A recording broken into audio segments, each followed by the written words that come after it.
Assalamualaikum, selamat malam saudara. Jumpa kembali dalam program Detak Riau Malam edisi hari ini Jumat 16 Agustus 2024. Selama 1 jam ke depan kami akan menyajikan sejumlah informasi seputar Provinsi Riau. Saya Rama Febrian, inilah Detak Riau Malam selengkapnya.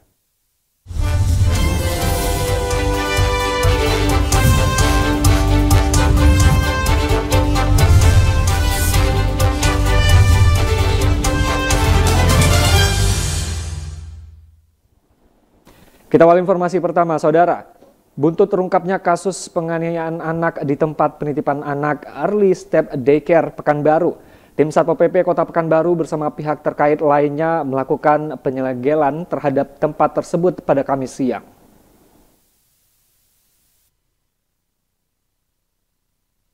Kamis siang, tim Satpol PP Kota Pekanbaru didampingi Dinas Pendidikan, Dinas Sosial, Lembaga Perlindungan Anak, serta perangkat RT/RW setempat mengunjungi rumah tersangka kasus dugaan penganiayaan anak di tempat penitipan anak Early Step Daycare Pekanbaru. Kedatangan tim Satpol PP Kota Pekanbaru dan rombongan adalah untuk melakukan penyegelan karena daycare tersebut telah melanggar peraturan daerah Kota Pekanbaru tentang ketertiban umum dan ketentraman masyarakat. Kami Bu, jadi ini tidak boleh dicopot sama bersangkutan. Ini penyegelan sementara itu gimana Bu? Tidak boleh lagi Pak, mohon izin tidak boleh lagi karena sudah kita terangkan di sini pelanggaran perdanya Pak. Ya. Dasar kita menyegel apa Pak? Dasar kita. Laporan Pak, izin Pak.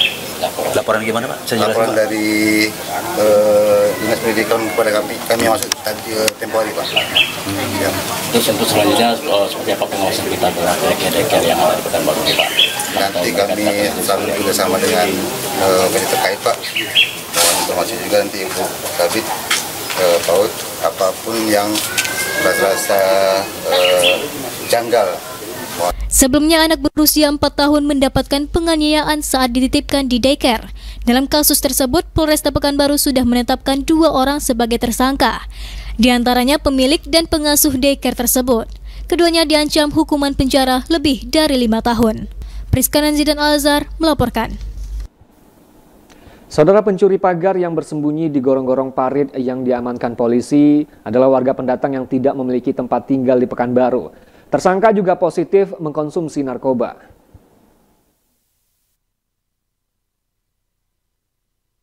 Penyidik Kepolisian Sektor Sukajadi Polresta Pekanbaru saat ini masih melakukan pemeriksaan intensif terhadap pria pelaku pencurian pagar yang bersembunyi di gorong-gorong parit untuk menghindari amukan massa.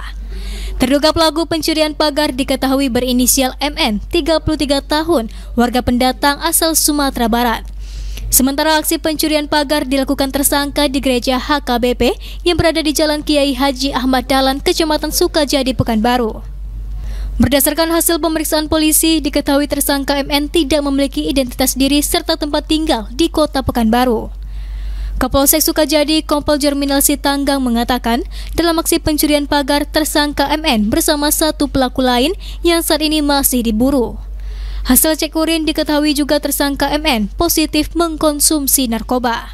Yang bersangkutan mengakui bahwa memang mencuri pagar tersebut dengan seorang kawannya dan yang berinisial A. Namun saat ini temannya tersebut masih dalam pengejaran. Nah, setelah kita lakukan tes urin, ternyata pelaku positif menggunakan narkoba.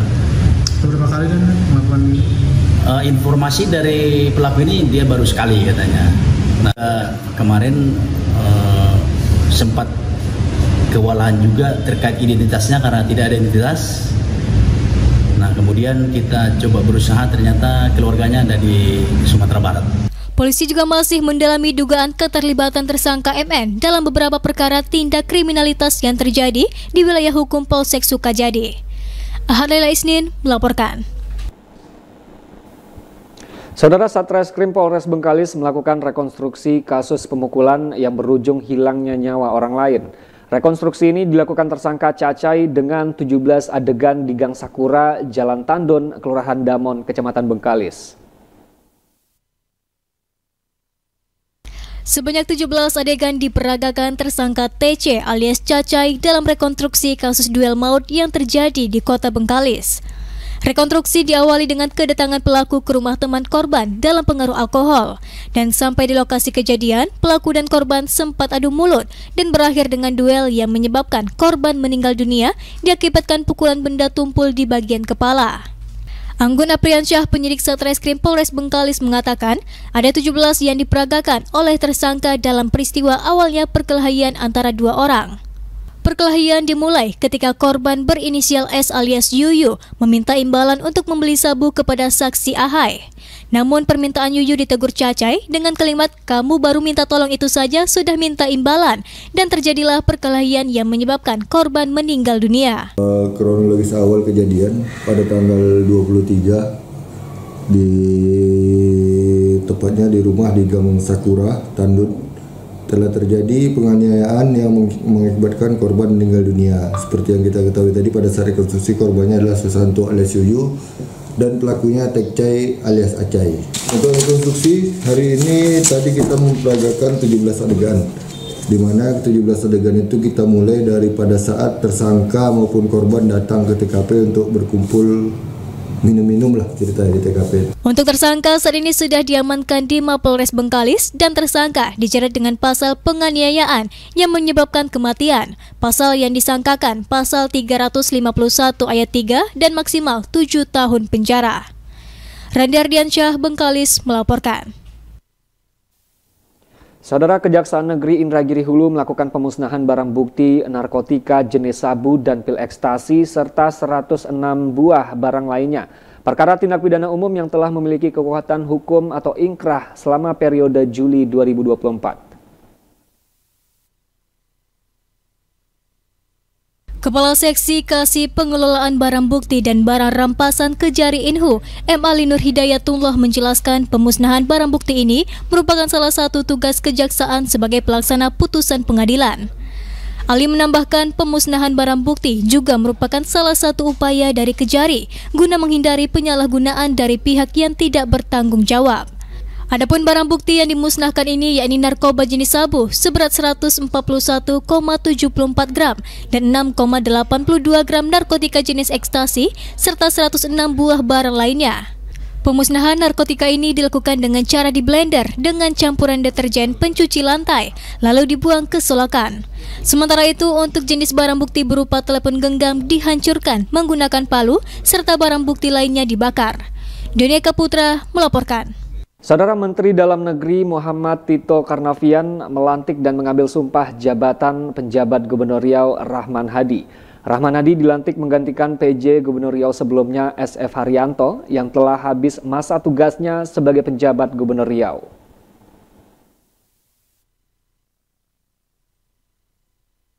Pelantikan dilaksanakan di Gedung C Kantor Kementerian Dalam Negeri Republik Indonesia.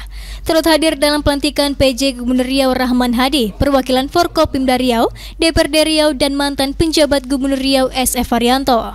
Dalam pelantikan dan pengambilan sumpah ini, Menteri Dalam Negeri Muhammad Tito Karnavian mengingatkan penjabat Gubernur Riau Rahman Hadi untuk menjunjung tinggi netralitas dalam mengawal pelaksanaan pemilihan kepala daerah di Riau termasuk kabupaten kota. Mendagri mengingatkan PJ Gubernur Riau agar pertandingan yang fair bisa terwujud di Provinsi Riau dalam pemilihan kepala daerah. Sementara itu kepada mantan penjabat Gubernur Riau SF Haryanto, Mendagri mengucapkan terima kasih dan rasa hormatnya telah berdedikasi dalam menjalankan tugas sebagai PJ Gubernur Riau dalam waktu 6 bulan. SF Haryanto kembali ke jabatan semula sebagai Sekretaris Daerah Provinsi Riau hingga masa sebelum pendaftaran calon peserta pilkada di Komisi Pemilihan Umum Provinsi Riau. Mendagri Muhammad Tito Karnavian turut mendoakan semoga SF Haryanto selamat dalam berlayar pada Pilkada Provinsi Riau. Posyandu Provinsi Riau dan juga sebenarnya adalah Ketua Dewan Kerajinan Nasional. Tadi sudah disebutkan oleh Tito. Perjalanan ini terutama karena pejabat yang lama Pak Haryanto mau ikut berlayar dalam kontestasi pilkada tingkat provinsi di Riau. Kami seperti dalam meeting beberapa waktu lalu seluruh penjabat, baik gubernur, bupati, wali kota, Kami sudah menyampaikan bahwa sudah tahu bahwa banyak atau beberapa yang ingin mengajukan diri dan mundur untuk mencalonkan dalam pilkada. Dari Kemendagri tidak menghalangi hak politik untuk memilih atau juga untuk dipilih. Namun khusus kita tahu bahwa aturan-aturan yang mengatur ada untuk TNI, ada aturan Polri dan ASN, itu sudah harus mengundurkan diri menjadi warga negara biasa sebelum tanggal penetapan, yaitu 22 September. Jadi untuk mendaftar masih boleh sebagai anggota TNI, anggota Polri, ASN pada tanggal 27 Agustus sampai dengan 29 Agustus masa pendaftaran. Tapi sudah harus, maka belum tentu diterima memenuhi syarat. Tapi pada tanggal 22 September, salah satu syarat untuk lolos sebagai ditetapkan sebagai paslon, salah satunya adalah sudah harus mundur dari anggota TNI, anggota Polri, dan ASN. Ya, otomatis konsekuensinya Pak Arianto yang menjabat sebagai sekda, ASN-nya harus mundur sebelum tanggal 22 September. Kemudian khusus untuk pejabat, kami menjunjung tinggi netralitas dalam pilkada. Kemudian sudah kesepakatan dengan Bawaslu dan pengawas pemilu bahwa dan juga BKN, KSN, Komite Aparatur Sipil Negara, khusus untuk penjabat saya sudah meminta supaya terjadi pertandingan fair, maka sebelum pendaftaran 27 Agustus tidak ada lagi penjabat yang mendaftar dalam posisi dia sudah sebagai penjabat. Sementara itu, penjabat Gubernur Riau Rahman Hadi mengaku siap menjalankan amanah yang diberikan negara oleh Presiden RI Joko Widodo melalui Mendagri Muhammad Tito Karnavian. Sebelumnya, Rahman Hadi menjabat sebagai Sekretaris Jenderal Dewan Perwakilan Daerah Republik Indonesia periode 2020-2024. Bapak Presiden dan dilantik oleh Bapak Menteri Dalam Negeri untuk melaksanakan tugas sebagai penjabat Gubernur Riau.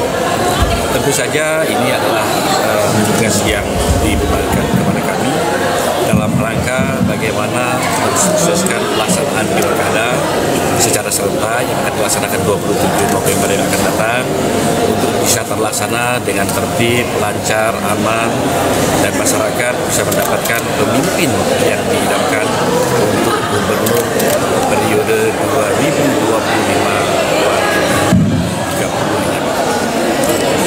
Tugas ini adalah merupakan tugas yang sifatnya politis, tapi tetap harus melaksanakan tata kelola pemerintahan di Provinsi Riau dengan tugas-tugas yang lain, diantaranya adalah inflasi, bagaimana menuntaskan kemiskinan ekstrim, kemudian tentang stunting, dan tugas-tugas utama lainnya adalah pelayanan kepada seluruh masyarakat Riau. Kami berharap kami mendapat dukungan, bisa bekerja sama-sama bekerja dengan seluruh elemen yang ada di Provinsi Riau untuk Riau yang lebih baik.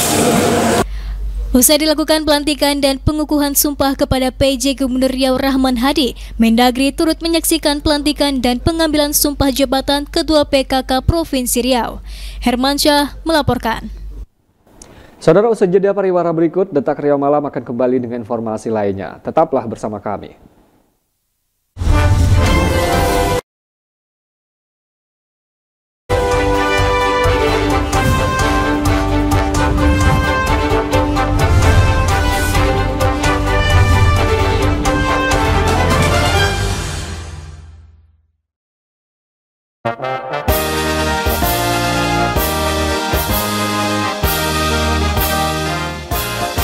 Assalamualaikum warahmatullahi wabarakatuh. Saya Muhammad Faisal, Ketua DPRD Kabupaten Kampar, mengucapkan Dirgahayu ke-79 tahun kemerdekaan Republik Indonesia. Mari jaga persatuan bangsa, demi mewujudkan cita-cita pahlawan dan pendiri bangsa yang berjuang mempertahankan keutuhan negara.